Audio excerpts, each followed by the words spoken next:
सूरज की किरणों में अमृत का वो प्रकाश, हर नई सुबह के साथ यीशु राजा है अब। अंधकार से जो लड़ती उसकी वाणी है आप, उसकी वाणी है आप, उसकी वाणी है आप। अमृत वाणी, अमृत वाणी, अमृत वाणी, अमृत वाणी, अमृत वाणी।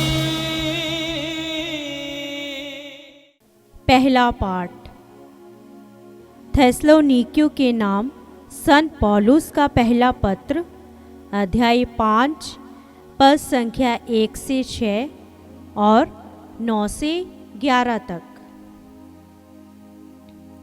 भाइयों, आप लोग भली भांति जानते हैं कि प्रभु का दिन रात के चोर की तरह आएगा। इसलिए इसके निश्चित समय के विषय में आपको कुछ लिखने की कोई ज़रूरत नहीं। जब लोग यह कहेंगे अब तो शांति और सुरक्षा है, तभी विनाश गर्भवती पर प्रसव पीड़ा की तरह उन पर अचानक आ पड़ेगा और वे उससे नहीं बच सकेंगे। भाइयों, आप तो अंधकार में नहीं है जो वह दिन आप पर चोर की भांति अचानक आ पड़े। आप सब ज्योति की संतान है, दिन की संतान है। हम रात या अंधकार के नहीं, इसलिए हम दूसरों की तरह ना सोएं, बल्कि जागते हुए सतर्क रहें।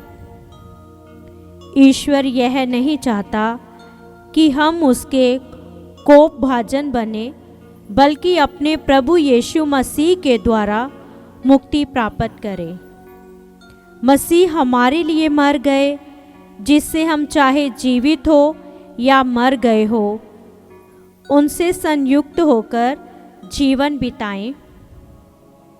इसलिए आपको एक दूसरे को प्रोत्साहन और सहायता देनी चाहिए, जैसा कि आप कर रहे हैं।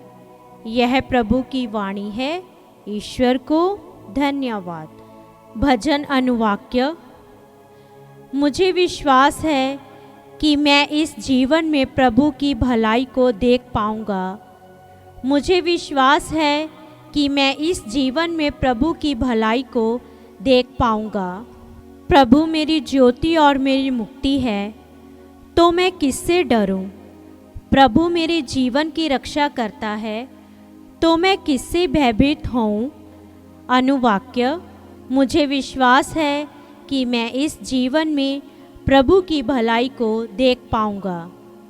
मैं प्रभु से यही प्रार्थना करता रहा कि मैं जीवन भर प्रभु के घर में निवास करूं और प्रभु की मधुर छत्र छाया में रहकर उसके मंदिर में मनन करूं।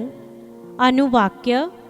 मुझे विश्वास है कि मैं इस जीवन में प्रभु की भलाई को देख पाऊंगा। मुझे विश्वास है कि मैं इस जीवन में प्रभु की भलाई को देख पाऊंगा। प्रभु पर भरोसा रखो, दृढ़ रहो और प्रभु पर भरोसा रखो। अनुवाक्य। मुझे विश्वास है कि मैं इस जीवन में प्रभु की भलाई को देख पाऊंगा। जय घोष। हमारे बीच महान नबी उत्पन्न हुए हैं और ईश्वर ने अपनी प्रजा की सुध ली है। हालेलुया। संत लूकस के अनुसार पवित्र सुसमाचार, अध्याय 4 पद संख्या 31 से 37। वे गलीलिया के कफरनहूम नगर आए और विश्राम के दिन लोगों को शिक्षा दिया करते थे।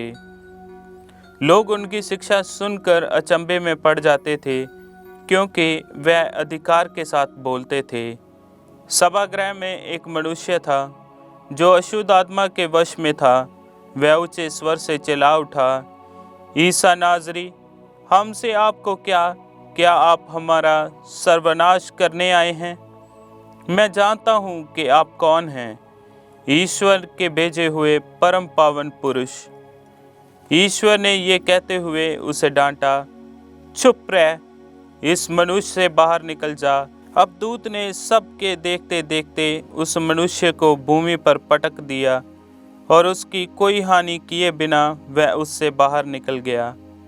वह विस्मित हो गए और आपस में कहते रहे, ये क्या बात है? ये अधिकार तथा सामर्थ्य के साथ अशुद्ध आत्माओं को आदेश देते हैं और वह निकल जाते हैं। इसके बाद ईसा की चर्चा उस प्रदेश में कोने कोने तक फैल गई। ये प्रभु का सुसमाचार है। क्रीस की जय।